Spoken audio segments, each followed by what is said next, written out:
Meron tayong pipino. Kamay lang natin yan.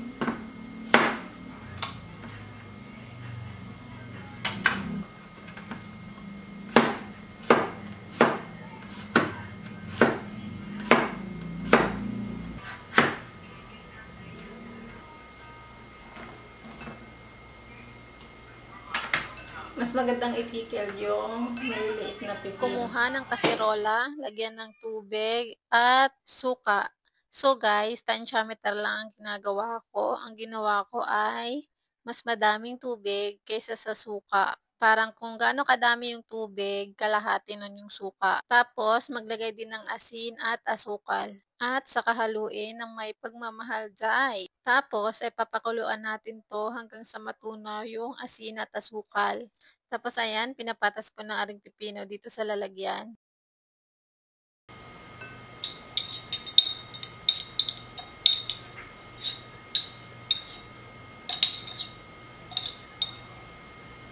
Narikitan mo na buongon na ako ah. Ha? Buongon ba? Bungon? Na ba lasak? Yung ganto. Wala.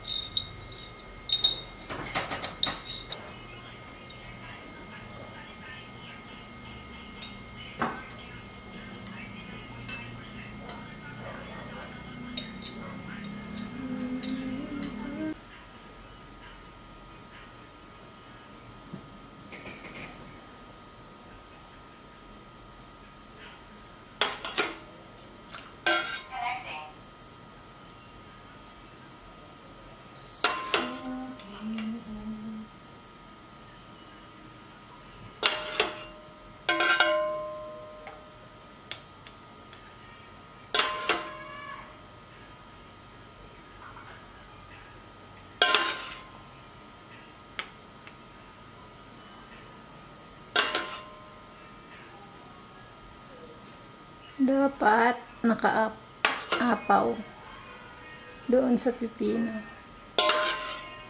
So, para hindi masayang mga pipino nyo, ganito ang gawin nyo. Then, takloban na natin ang init.